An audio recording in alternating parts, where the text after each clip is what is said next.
And what happens as a result of that is we sort of start falling prey to what could be called deficit thinking or scarcity mindset, which is focusing more on the problem and planning our life around the problem and not around possibilities. And so that's a problem not just for the individual, but also for science in general.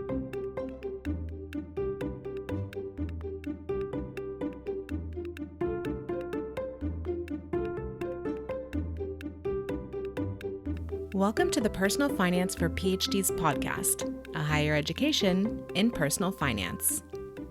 This podcast is for PhDs and PhDs-to-be who want to explore the hidden curriculum of finances to learn the best practices for money management, career advancement, and advocacy for yourself and others. I'm your host, Dr. Emily Roberts, a financial educator specializing in early career PhDs and founder of Personal Finance for PhDs. This is Season 22, Episode 7, and today my guest is Dr. Sonali Majumdar, the Assistant Dean for Professional Development in the Graduate School at Princeton University. Sonali is the author of the recently published book, Thriving as an International Scientist, Professional Development for Global STEM Citizens. Sonali and I discuss the various financial challenges that international graduate students, postdocs, and researchers face when coming to the U.S., including the startup expenses and relative financial dependence on their advisors' grants. We also touch on the learning curve that international scientists experience in the areas of immigration, taxes, and investing. If you want to bring one of my live tax workshops to your university next tax season, get in touch with me ASAP. Between now and the end of the year, I'm populating my calendar, especially early February, with in-person and remote speaking engagements. My workshops are typically hosted by graduate schools, postdoc offices, and graduate student associations, and sometimes individual departments. Whether you are in a position to make those arrangements or simply want to recommend me, you can get the ball rolling by emailing me at emily@pfforphds.com. My tax workshops, both live and pre-recorded, are my most popular offering each year because taxes are such a widespread pain point for graduate students, postdocs, and postbacks. You can find the show notes for this episode at pfforphds.com/S22E7. Without further ado, here's my interview with Dr. Sonali Majumdar.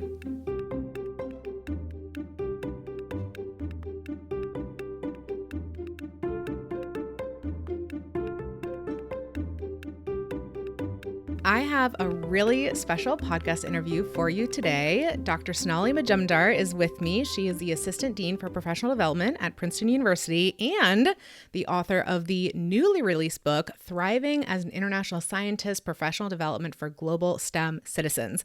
We're recording this interview just a couple of days after the book launch date in late October, and so we'll get this interview right out so that all of you can enjoy the book if you think that it applies to you. So Sonali and I have been in collaboration and correspondence for several years now. She hired me a few years ago as a speaker back at UVA, and we see one another at conferences on and off. And so it's just a great opportunity for me to speak with her in this format on the podcast and get to introduce you all to her. So Sonali, would you please introduce yourself a little bit further to the audience? First of all, it's really nice to talk to you again, Emily. We just saw each other last weekend, but it's always a pleasure to get to collaborate with you. I really appreciate the topic that you've been working on for PhDs on financial literacy. Okay, so a little bit about me. My name is Sonali Majumdar. Like you said, I am born in India, identify as an international scientist. And in some ways, this is my third career path. So I started after my undergrad and master's in microbiology and biotechnology in India. My first job and career path was in healthcare entrepreneurship. I, with a team of physicians and clinical embryologists, started an IVF clinic in a hospital in Calcutta, India, and did that for about 3 odd years. And that's when I got excited about doing PhD. Someone told me in the middle that you actually get paid and to do research, and I thought, wow, that's great. And as has been the theme of my career so far, I get bored every few years. There are moments in my life when I feel like I'm using my hands more than my head, and that's sort of been the indicator of a change in my career path. And that's how I kind of moved into the US in 2007 for a PhD in RNA biology at University of Georgia, and spent the next decade as a PhD and a postdoc scientist. I did my postdoc in Sloan Kettering, studying RNA protein complexes, first in CRISPR biology or bacterial immunity systems, and the second in understanding the role of RNAs in brain development and different forms of cancer. But it was again when I was a postdoc that I got interested and in a different problem, which was how were we really training our scientists? We were all kind of stumbling into different career paths. That was also around the time that NIH had really started looking at data for PhDs and postdocs in the sciences. And we realized that vast majority of postdocs don't go into academic fields, but we weren't getting intentionally trained for the dynamic careers that we could be, beneficial and adding value to society in. And so that's where I started doing a lot of volunteering work in New York City for equitable access for professional development for postdocs primarily, and got involved in National Postdoc Association, did a leadership program in Genetic Society of America, and did a lot of work with the Sloan Kettering's Postdoc Association, as well as was on the founding board for this organization called New York City Postdoc Coalition. So doing all of that with working on professional development and science communication kind of work, I thought, again, I was being more creative outside the bench than on it. And so that was my, thought of moving my career. But I was on visas, and this was around 2018. It was a very different time in terms of, similar to now, the immigration climate was tense. And changing fields was hard, and there wasn't a lot of precedence for immigrants to do that. But I made it work, and we can kind of talk about that in a bit. But over the last 7 or so years, I've been building professional development program for PhDs and postdocs. Like you said, I was at University of Virginia there before for about 4 years, building a new program called PhD Plus. That's where we got the opportunity to collaborate. And since 2022, I've joined the Graduate School of Princeton University, building out this program called Grad Futures here, focusing more on science engineering graduate programs. So yeah, I'll stop right there. It's generally been my own experiences, my friends' experiences, many of whom are immigrants, and then advising our graduate students and postdocs in 2 different universities and as well as nationally. If I were to put a number, it's possibly more than 500 or so trainees that I've advised in the last 7 odd years. That I've seen similar themes, especially among immigrants, that I thread into this book called Thriving as an International Scientist. And then also it's kind of came through someone in our professional community who said that there was a need for this book, someone I've looked up to, who started talking a lot about support for international scientists when I was a postdoc myself. And so this was a good time to kind of write about some of the things I've learned. And also ground the challenges of international scientists and thread best practices of professional development in a more customized manner, and also make the stories of international scientists visible. We are way more than our immigration challenges or minority myths that we have in terms of getting the job done. Beautiful.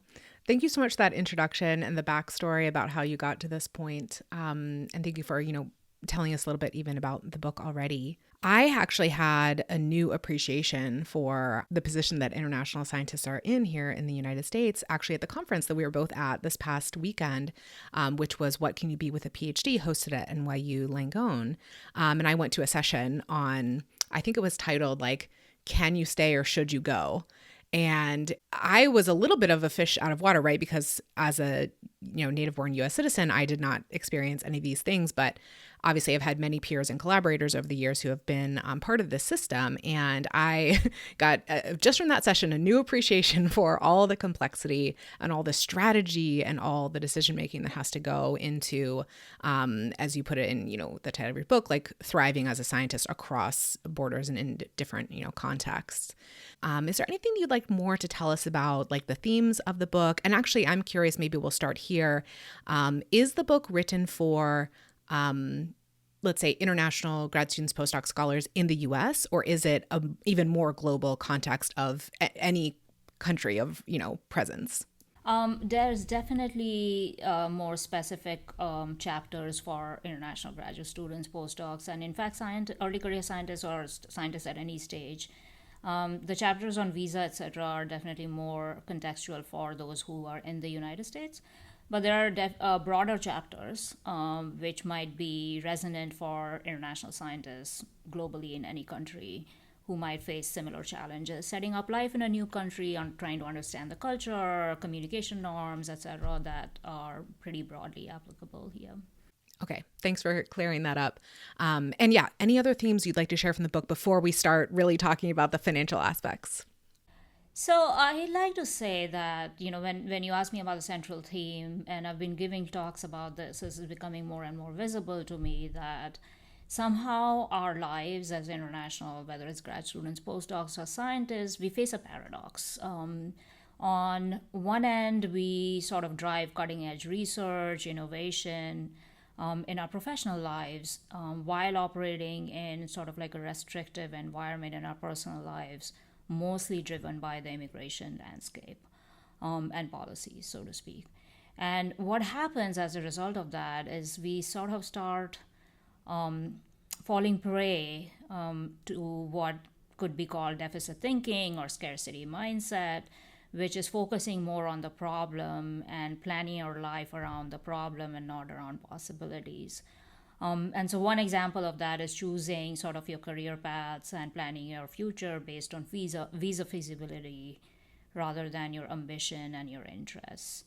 And that could also have a bearing on, the lack of creativity one might filter into their professional life after operating in this restrictive, sort of environment. And there could be repercussions to one's future in the research as well. And so that's a problem not just for the individual, but also for science in general, because we are trying to train like more holistic thinkers, and that's a barrier.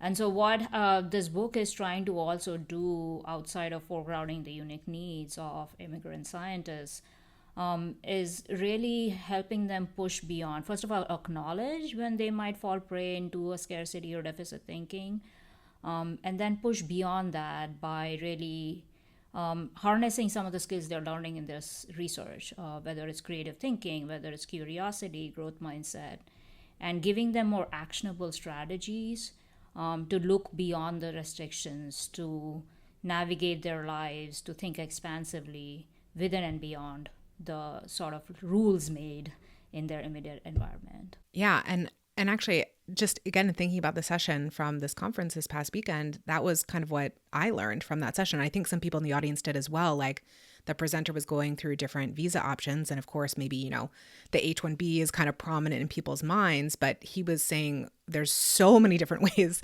to have a visa that allows you to work in the United States, depending on your exact situation. Exactly what you were saying, just use curiosity, look into all the options.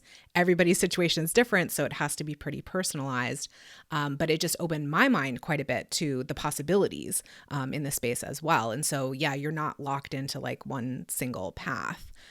There's a lot of different ways that this can branch. And I admit that I was not aware of how restrictive things could get in terms of your career options through the immigration process, like how, as you were saying earlier, like pivoting a little bit or changing fields, like in some cases you're not permitted to go too far from, the original reason why you were admitted. I think the thinking is, and one of the reasons for this is a lot of these immigration rules and policies haven't changed in 30 odd years, right? Like there have been some improvements made in the past decade or 2 decades. But the thinking is if the United States is investing in your training in X area, you should work in that X area. That's what you are good for. But the reality of the job market and careers and such is a lot more dynamic. And so it is with scientists as well, by and large, more and more. A lot of scientists are not just working in the research field that they did their PhD or postdoc in. They're also working outside academia. They're working outside research altogether, like whether it's in business of science, whether it's in science policy and communications. And that's where, it can be done. There's a lot of storytelling aspect to show how you're training and aspects of the broader skill sets you've learned as scientific thinking can be applied to many different career paths. I mean, I'm an example of that where I could show that my PhD training is just as applicable in administration and understanding graduate education. But it's, again, folks don't know about it as much, whether they are the international students or their employers. There needs to be a lot of education and clarity on both ends so that we can start building those narratives and trying to explore the options. So that's definitely something that we have to kind of collectively work toward. Yeah. And absolutely, your book furthers that cause. Your current position furthers that cause. Professional development broadly in this area can pay attention to this and help scientists in this area as well. So I'm so glad about that. Let's talk more about money, though. So, we were kind of chatting together and we figured out a few different areas where certainly we can give a little bit of guidance from the book on how international scientists can thrive financially while they're in the US. So let's start with when they first arrive. What do you see as the common way that, grad students or postdocs or early career researchers pay for the moving costs, the startup expenses associated with moving to a new place, getting the rental set up? How are they typically doing that? And then how might we suggest that they could do it in a better way? I mean, even before that, right? And when I look back at my own life, I was working at the time, and so I could actually use part of my salary, whether it was paying for GRE preparation or the taking the test, the fees required for that, the multiple universities you make applications to. That is a limitation, right? I mean, especially for a lot of internationals coming from countries where the conversion rate to US dollar is pretty steep. So I was from India, and from Indian rupees to US dollar back in the day was actually half of what it is right now. And so 2007, I think it was around 45 rupees was a dollar. Now it's over 70, right? And so that limits the number of applications you can even send because, a lot of people take out loans even from that stage or depend on family. And then you have the setup costs, like you said, about the flight tickets, coming and paying for, even reserving an apartment. If you're living there, you have to pay a security deposit, the first month's rent, setting up all the utilities, phones and other expenses before you've seen the first paycheck even, right? And so all of these you have to kind of have figured out, and hopefully you're thinking, but a lot of people are kind of figuring it out as they go along. The other thing is during visa interviews, when you are being looked at to come to the United States, they ask you for financial documents on your savings in your home country to make sure that you can actually sustain yourself before your financial support, assistantship, whatever is your form of income comes in. And so from the beginning, there's that, right? From my own life, this is where university, international offices, even student associations were really helpful. And so the Indian Student Association at University of Georgia, actually, one of the most fundamentally important things they did was to recognize this housing issue. So they had started negotiating with properties on helping, immigrant international students find accommodation, doing roommate matching, negotiating for rent and security deposit issues, informing the students when they got in. So they would work with the international office on just collaborating on that. And since I've learned a lot of international offices actually do that in terms of sending more information to graduate students. So congratulations for coming to Princeton. These are things you have to look into as you would also file your paperwork. Just start looking into this is what expenses would look like. And then social media has clarified a lot of things. I came pre-social media time where a lot of things were not clear for us, visible for us. Now there's so many tutorial videos, other international scientists kind of talking about these things. And by and large now, departments and graduate schools are also recognizing this. And I might be kind of talking about a lot of these elite urban institutions, but some of them do also have financial support in helping out for setup costs. or just like financial funding and support to support the tuition, or before they actually come in here.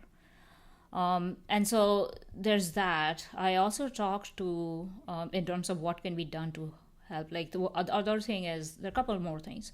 One is, you don't have a car when you're coming. You have to take a test to show that you can drive, maybe even take a driver's training. So many internationals don't necessarily get a car in the first year. They have to figure out the public transport option.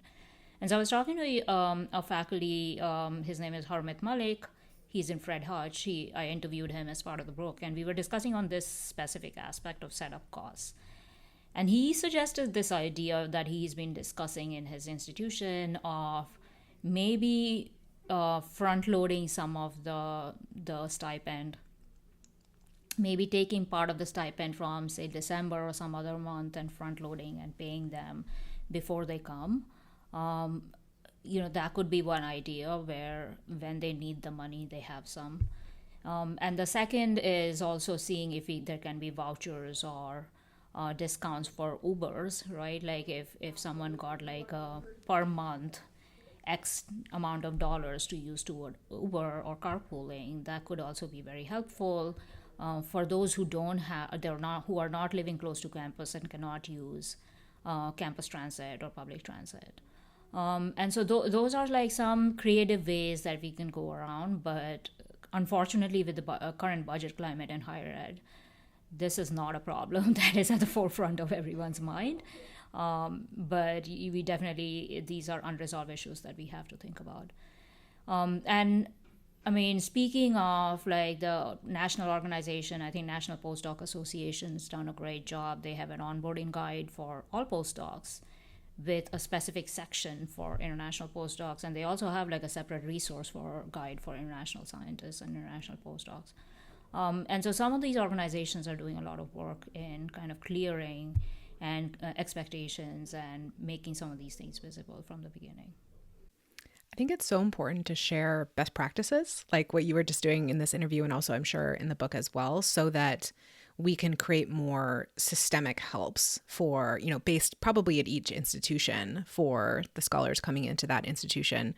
I love the ideas that you shared already. And actually, I visited University of Texas Southwestern Medical Center to give a workshop there.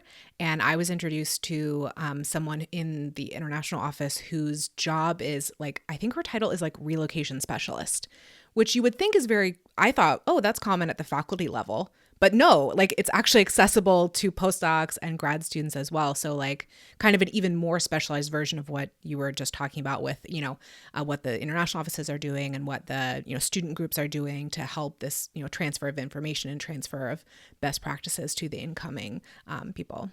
I mean, some of these things have been improvements over time, right? Since I started PhD in 2007. But even during my time, there were like small things that the international, which looks like small, but it was foundationally important, was doing an orientation, which many international offices do for a week. But during the orientation, they actually had the Social Security Administration office come on campus and set up our Social Security accounts. So we didn't have to go somewhere to their offices, not knowing where they're at. During that week, we were told, if you want to open up your Social Security account, you can do it here. If you want to open up your bank account, you can do it in the orientation. And so bringing them all to you. And I remember I took advantage of all of those just so I didn't have to figure out how to go to which bank to go to, where to go to. Those kind of smaller things, but they did was really helpful over the long term. But like even then, I mean, there's a lot of these hidden curriculum which are like unwritten rules, which I feel like maybe this generation knows a little bit more about than we did. Was the idea of credit history, which took me a while to figure out, right? Like one of the first hurdles I faced was getting a phone, like getting a cell phone. And many of the providers had these requirements for having a established credit history, but how do you have that, as it's a chicken and egg problem?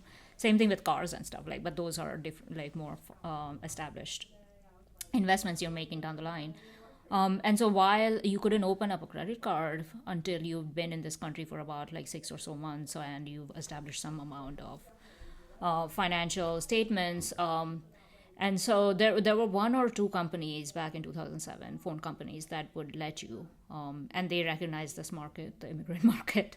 And a lot of folks actually ended up getting those phones in the first year until they could build up their credit history and move to a different provider where they could show that. And so things like this, those are hard things that you kind of learn through practice. But this is where the community, senior international students who had been through this experience in the recent past were really helpful in helping us figure out. And so we each had a peer mentor when we started, through the international office, through the Indian Student Association, who would talk about these issues, and they would take us around.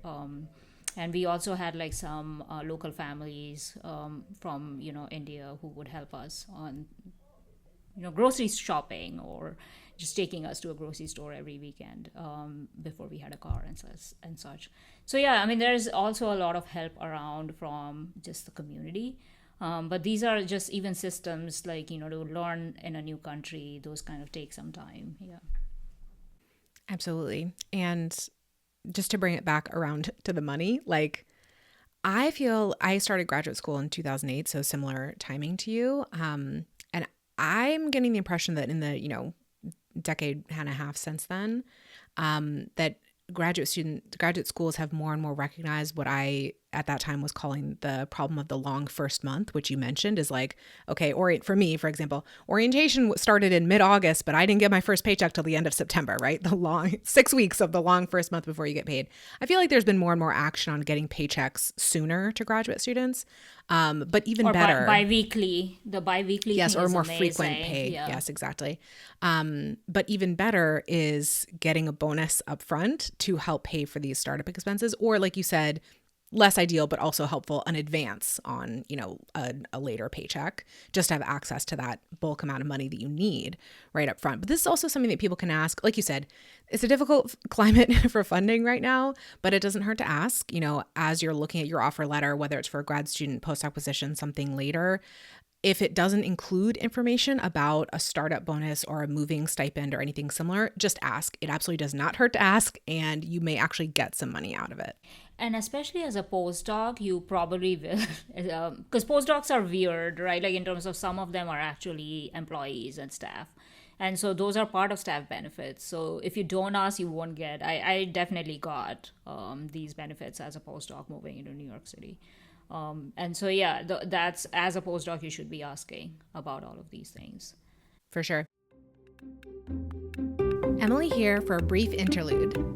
I'm hard at work behind the scenes updating my suite of tax return preparation workshops for tax year 2025. These educational workshops explain how to identify, calculate, and report your higher education-related income and expenses on your federal tax return. For the 2025 tax season, starting in January 2026, I'm offering live and pre-recorded workshops for U.S. citizen resident graduate students, postdocs, and postbacks, and non-resident graduate students and postdocs. Would you please reach out to your graduate school, graduate student government, postdoc office, international house, fellowship coordinator, etc., to request that they host one or more of these workshops for you and your peers? I'd love to receive a warm introduction to a potential sponsor this fall so we can hit the ground running in January serving those early bird filers. You can find more information about hosting these workshops at pfforphds.com/tax-workshops. Please pass that page on to the potential sponsor. Now back to our interview. And you just mentioned also that it takes some time to figure out the new system that you've just moved into, the financial and legal and otherwise system. So let's talk a little bit more about that. Like, how are international scientists affected by this, learning curve that they have to be on when they move to a new country in terms of the financial system? Yeah, like I said, it's helpful when you have mentors and folks you can talk to. But even like with that, some of these systems are so convoluted. I am thinking primarily about the healthcare insurance and, the healthcare system in the United States. I still don't have a complete grasp over it. I've been here for 17 years. And so, the other part of it is the number of options, right? Like, I don't even, sometimes it's easier to say, oh, as a student, you only have that option. I'm like, okay, I guess I'm just going to enroll in that. But when you have multiple different options, you're constantly trying to figure out which one's good or not. But now with there's a lot of online calculators, whether it's with your benefits package or with your, and even within the, the package that you're getting through your university, they have these virtual assistants that can help you kind of figure out, given your circumstances, given your family circumstances, which package might be a better situation. Back in our time, there were human beings that you had to take appointments from and go get some of these ideas. So the benefits, healthcare, all of that takes time. And the rules becomes a little different by visa type, right? And this is where things get complicated. On a student visa, you have X amount of options. As a J1 scholar, you might have a completely different portfolio of options for your health insurance, for your benefits, if any. And so those are things and the other thing is the time, right? Not time to learn, but the time to invest in learning. Because you are also, busy doing research or setting up credibility in your lab. And that's the other thing that I talk about in the book. It's there are chapters for faculty advisors, for administrators, where I discuss, because I know through my own experiences, through friends and talking to a lot of people, that many have faculty who just think, taking care of immigration status, etc., people can do at their own time in the evenings, weekends. But no, that takes a lot of time. You need to give them grace to actually take care of the amount of paperwork there is to maintain your immigration status. They could be spending some of that in their weekday, but many of them don't feel like they can, and so they basically spend their weekends. And so that's the other part of the work-life balance, on when you have all of these systemic things that you have to maintain in your life. There's the financial burden of it, but there's also the time burden of it, because you may or may not feel like that you have the flexibility to spend your weekday or any portions of your weekday taking care of that. And speaking of the financial burden, I want to make another point on immigration. So although your university, your employer would petition on your behalf, whether it's for a student visa or a postdoc scholar visa or a work visa, every time that gives you the permit, you get the approval on the petition with the permission to work or study. And that is a document type. But to actually get the stamp on the visa on your passport, you have to either go to an embassy or a consulate in your country. And there's a separate set of fees for that. And they may give it to you for the entire time that your permit is on for, whether it's 4 years or 5 years, or they may only give it to you for 2 odd years. And then you have to renew it. And so even as a student visa, I had to renew my student visa a few times. You have to incur whatever $100, $200, $500 that is, the visa fees, to get that stamping in the consulate. And so even maintaining your immigration status, there is a recurring cost beyond the employer's petition cost that they've paid for your application. And so there's that too that you have to know and have money set up for as something that for discretionary that you might have to spend every once in a while. And then flight, if you want to go home, those are expensive. The farther you live, it's not just time, it's how much money you can spend to go out. And so some internationals don't even go home every year to save that money. And so there's different aspects of our life. It's not just sort of the new systems, that a lot of it has these other financial sort of costs to it. Yeah, I definitely remember my lab mates in graduate school having once every 2 years, some of them at least, needing to go home for these immigration, purposes. And as you said, the flights are very expensive, time cost, monetary cost. I also recall, and I've gotten this question from grad students and postdocs over the years, that there's, I would say, a 4 to 5 figure cost to the process of getting your green card, right? To moving to that stage of the immigration process. And so that's something that people start saving up for well in advance of when the date and the timing actually comes, because it's a very significant cost on that kind of salary. Yeah, so there are few tracks on the permanent residency, primarily called EB1A or the national interest waiver, which is under EB2, where you can self petition.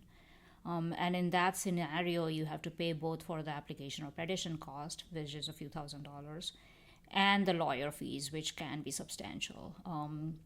And and if you wanted the decision within 15 days, you can expedite it for an additional cost on top of that. And on a very sort of, if I were to put a number on it, and I had looked into this too. I mean, I was stubborn where I at some point decided if this country needed me, I would not spend my own money on it. So I've only gone through employer. That's how stingy I am. I have only gone through employer sponsorship, and they've mostly paid my way through keeping my careers here. But I looked into actually applying on my own and how much any of these like lawyers etc cost. Like, so I would have at some point saved close to 10,000 odd dollars for just like the lawyer petition and the expedited fee. It comes down to something like that for one petition.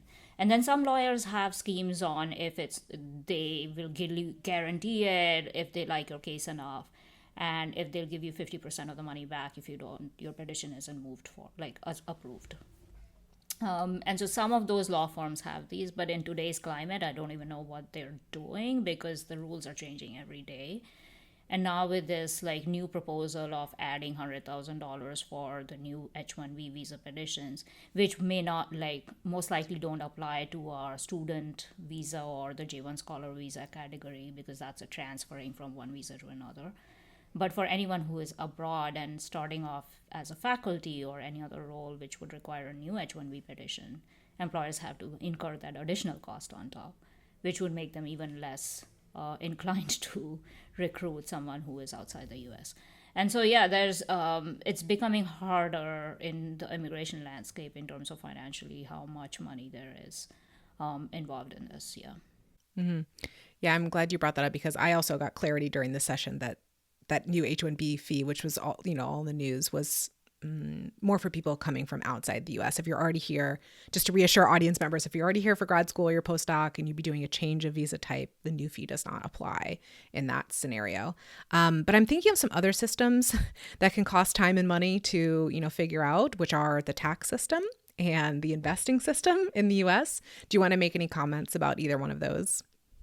Yeah, I've mostly used the automated tax sort of calculator to figure out. And that's also where there are differences between how much you're taxed when you're on what's called a non-immigrant alien or non-resident alien category, which is typically most visas. Once you've lived about 5 years in the country on any visas, you are identified as an resident for tax purposes, although you are not a permanent resident.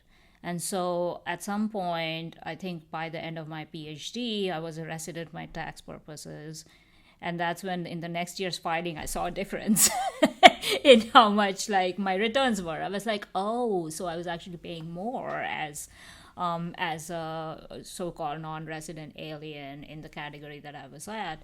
Then there's the other differentiation about there are some countries that have agreements, trade agreements, and other tax treaties where you might get some deductions based on if you're coming from that country, which some other countries don't have. And so it's very disparate in terms of how much your tax is withheld in your monthly stipend.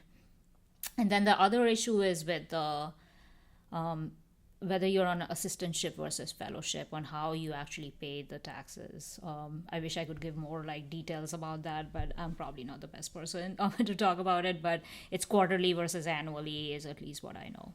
Mm-hmm. For residents, for tax purposes. Yeah. Don't worry. I talk about that plenty in other episodes. We don't need to cover it here.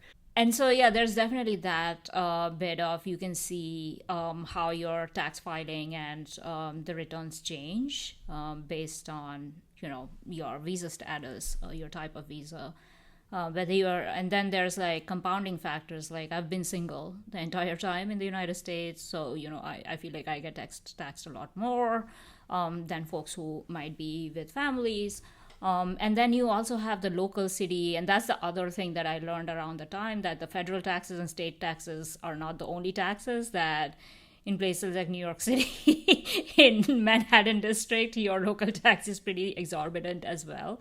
And so when I started looking at how much of my monthly stipend was being withheld, I was like, wow, like this is not just your health insurance or other benefits. These are sort of like state and city taxes that are also getting withheld. So my advice would be to like pay attention to those line items, and at least if you have the ability to make any sort of enrollment changes in your benefits in the next year, doing it accordingly based on how much is being withheld from your monthly salary or stipend. And in addition, as kind of you mentioned earlier, when you're getting up to like a status change, like when you go from non-resident to resident for tax purposes, as you said, depending on what was going on before, your taxes could go down, they could go up, they could stay similar. All different kinds of things are possible, depending on what country of residence you had and what your type of income was, as you mentioned, fellowship versus, W-2 type employment. So really good to pay attention to that stuff. Something that I get questions about a lot, I'm sure you do as well.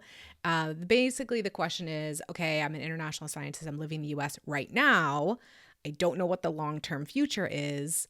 Should I start investing while I'm here in the US? And of course, I have a way that I answer that, but I'm curious how you would address that or what you would get people to think about for that question.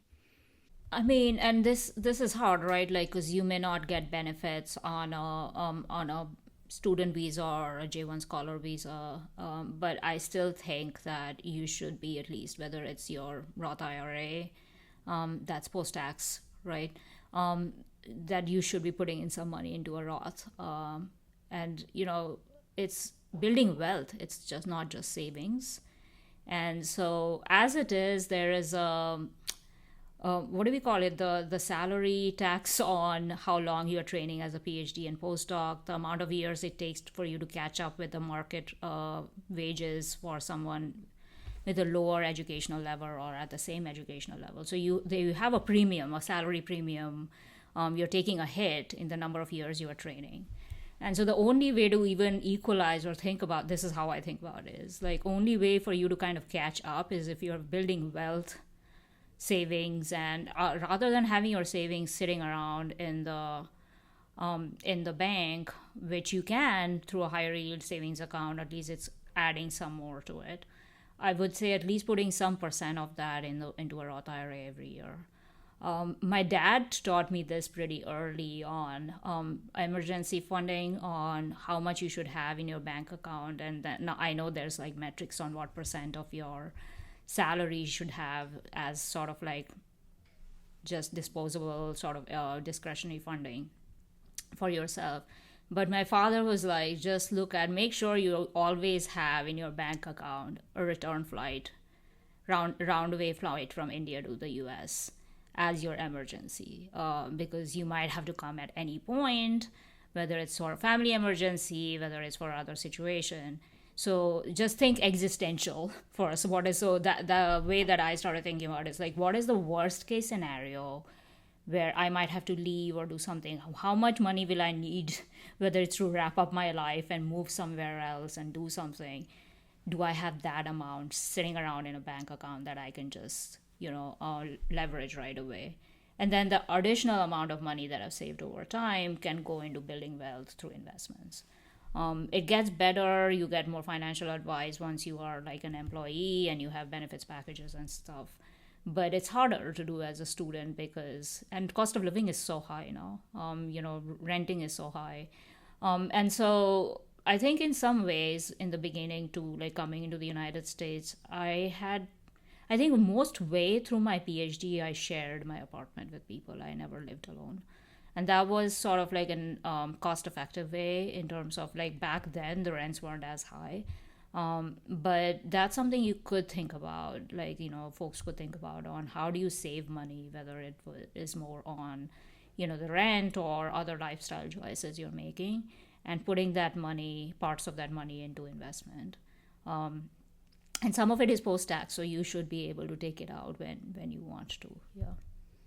Yeah, I answer the question very similarly. Just go ahead, get started. As you said, it's one of the only ways to kind of compensate for those low salary years, to not come out so far behind your similar peers. And I've learned from mistakes myself, right? Like, because I wish I had asked the question, what was the alternative? The alternative is not doing it, and you're not making building wealth in those years. And so I'm already kind of like, behind on some of those student years. Yeah. Mm-hmm. Yeah, well, I guess another alternative that sometimes people think about is investing in their home country instead of investing through the US financial system. And I've done a pair of interviews actually with a previous guest named Hui-Chin Chen that I would recommend to anyone listening who's in this situation, where we talk about, investing as a non-resident, let's say, in the US, and why she encourages people to do it through the US systems.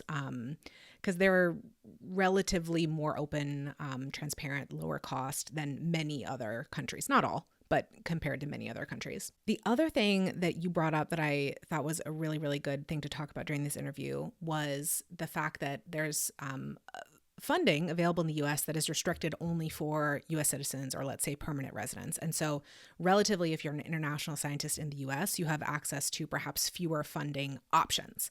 And so what are the implications of that? Well, I don't want to call it scarcity mindset because you mentioned that earlier, but like that reality of like the fund. Mm-hmm.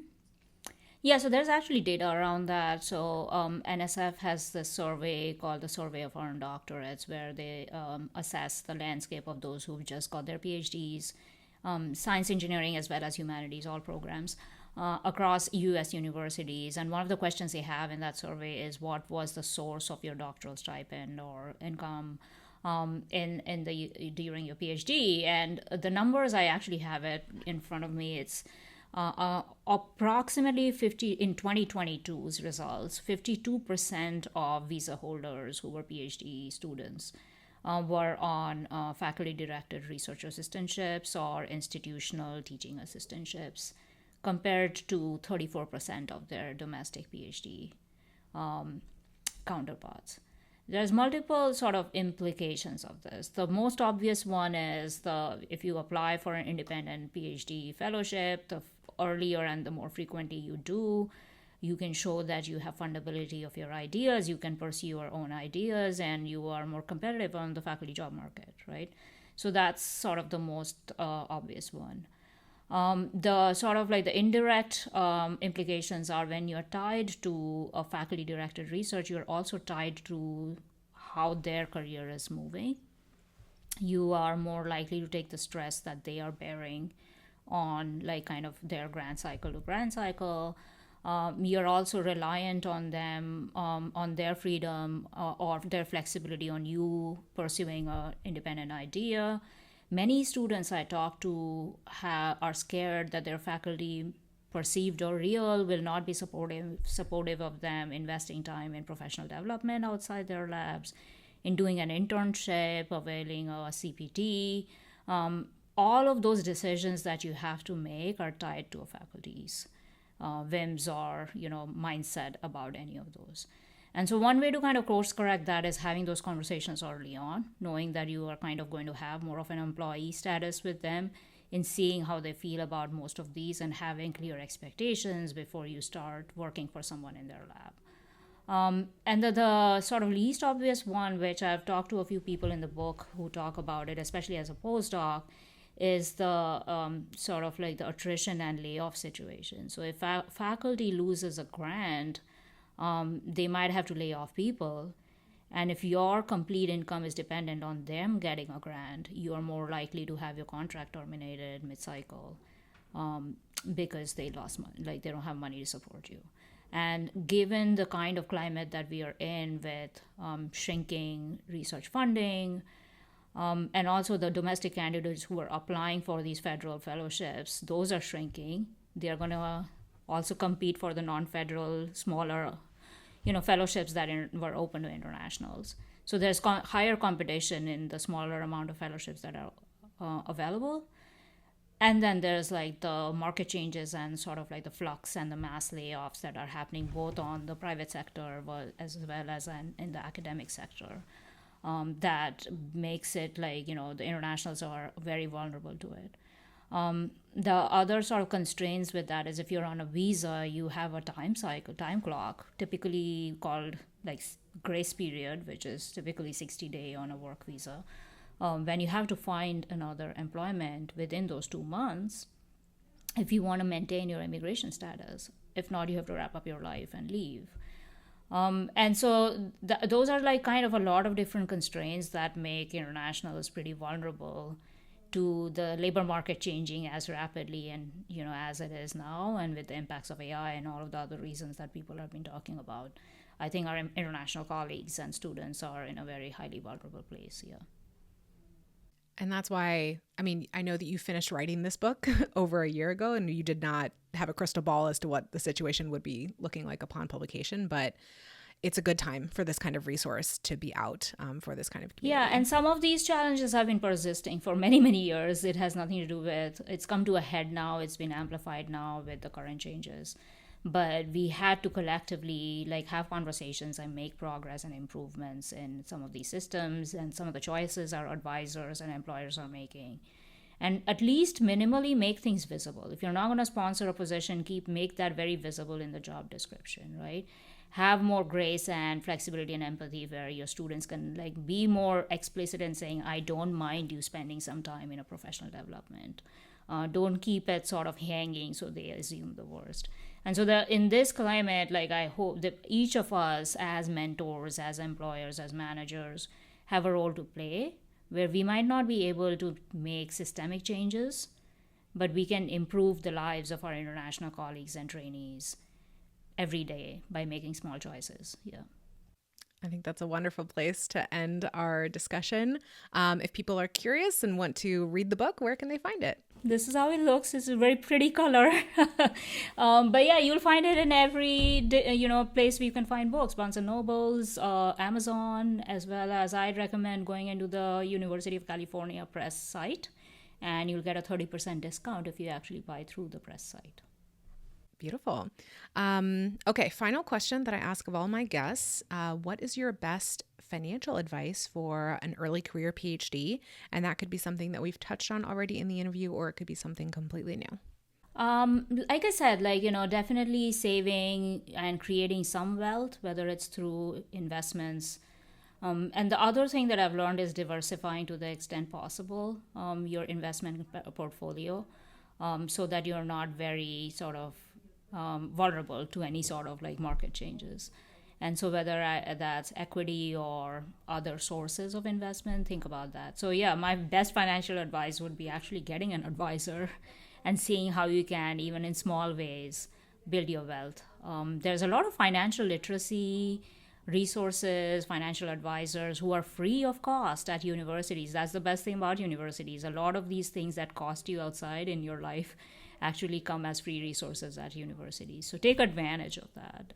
Even if it's once a year, schedule that time in your calendar, maybe every summer, to just check in with your financial advisor and talk to them about how do you improve your portfolio. Very good point. Yeah, it's very popular now for universities to have financial wellness offices or something titled similar to that. So that would be a great first stop, in addition to the international house, actually, or international office, in getting some of these financial issues sorted that we've touched on in the interview. So Sonali, thank you so much for giving this interview. Congratulations on the book. I hope it's a wild success, and thank you so much for sharing your insight with us. Thank you so much, Emily. This is always a pleasure talking to you.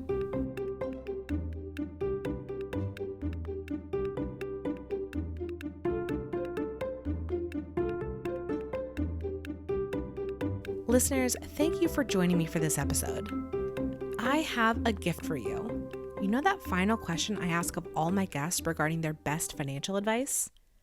My team has collected short summaries of all the answers ever given on the podcast into a document that is updated with each new episode release. You can gain access to it by registering for my mailing list at pfforphds.com/advice. Would you like to access transcripts or videos of each episode? I link the show notes for each episode from pfforphds.com/podcast. See you in the next episode, and remember, you don't have to have a PhD to succeed with personal finance, but it helps.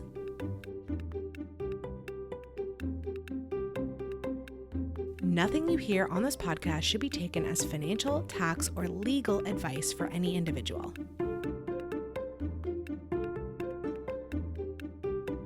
The music is Stages of Awakening by Poddington Bear from the Free Music Archive and is shared under CC by NC.